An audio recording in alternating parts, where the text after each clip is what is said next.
Sejarah Angkatan 66. Angkatan ini ditandai dengan terbitnya majalah sastra Horizon. Semangat Evangrid sangat menonjol pada angkatan ini. Banyak karya sastra pada angkatan ini yang sangat beragam dalam aliran sastra. Munculnya karya sastra beraliran surrealistik, arus kesadaran, arketip, absurd, dan lain-lain. Nama Angkatan 66 ini dicetuskan oleh Hans Bague atau H.B. Jessen melalui bukunya yang berjudul Angkatan 66. Angkatan ini lahir bersamaan dengan kondisi politik Indonesia yang sedang mengalami kekacauan akibat merajalelanya Partai Komunis. Oleh karena itu, karya sastra yang banyak lahir pada angkatan ini lebih banyak yang berwarna protes terhadap keadaan sosial, politik pada masa itu.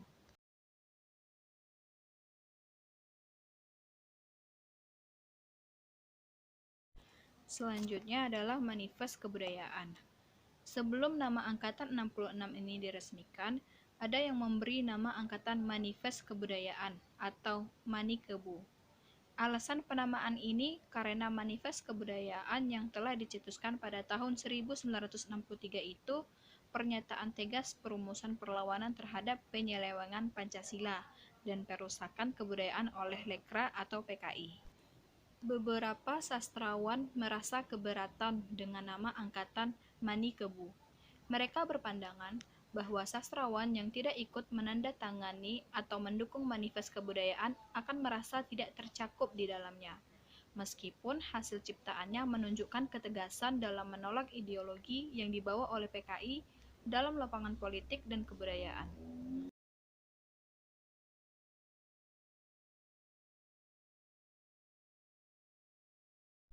Selanjutnya adalah karakteristik pada Angkatan 66.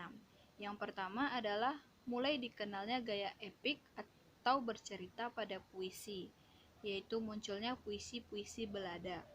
Yang kedua, puisinya menggambarkan kemuraman atau batin, hidup yang menderita. Ketiga, prosanya menggambarkan masalah kemasyarakatan, misalnya tentang perekonomian yang buruk, pengangguran, serta kemiskinan. Kemudian, cerita dengan latar perang dalam prosa mulai berkurang, dan pertentangan dalam politik pemerintahan lebih banyak mengemuka. Yang kelima, banyak terdapat penggunaan gaya retorik dan slogan dalam puisi.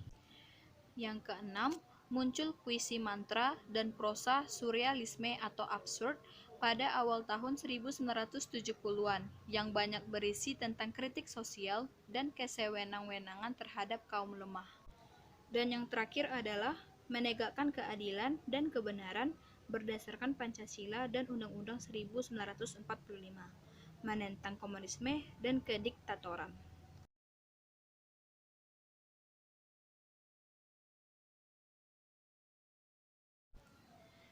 Baiklah, selanjutnya kita akan membahas tentang Lekra dan pengarang keagamaan.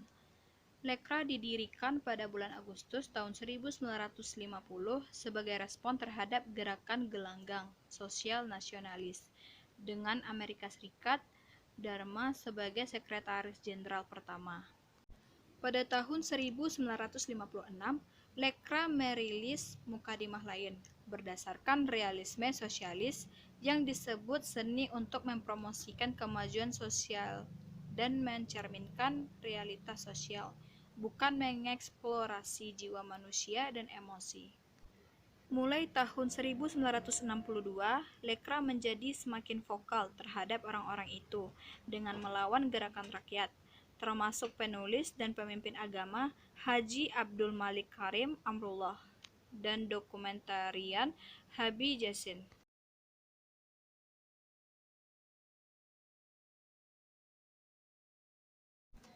Karya sastra yang menonjol pada angkatan 66 ini ditandai dengan terbitnya majalah sastra Horizon.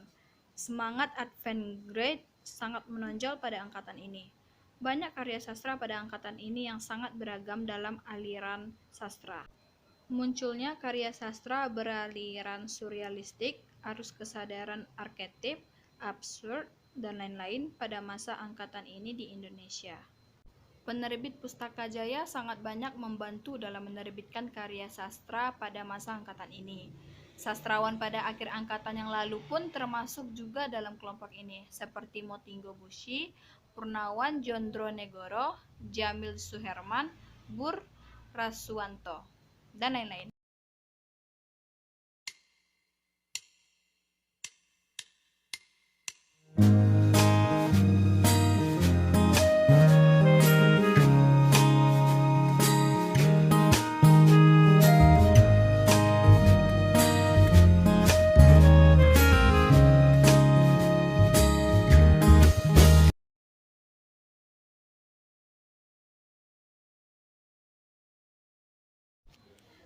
Baiklah, pembahasan yang terakhir adalah perbedaan sastra angkatan 50 dan angkatan 66. Periode 50 ditandai dengan terbitnya majalah sastra Kisah Asuhan H.B. Jasin.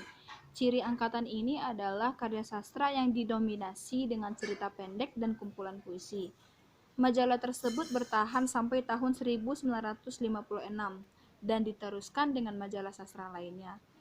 Kemudian cerita perang mulai berkurang dan menggambarkan kehidupan masyarakat sehari-hari. Selanjutnya adalah angkatan 66. Angkatan 66 ini menegakkan keadilan dan kebenaran berdasarkan Pancasila dan Undang-Undang 1945. Kemudian menentang komunisme dan kediktatoran. Puisinya menggambarkan kemuraman atau batin hidup yang menderita. Prosanya menggambarkan masalah kemasyarakatan seperti tentang perekonomian yang buruk, pengangguran, dan kemiskinan.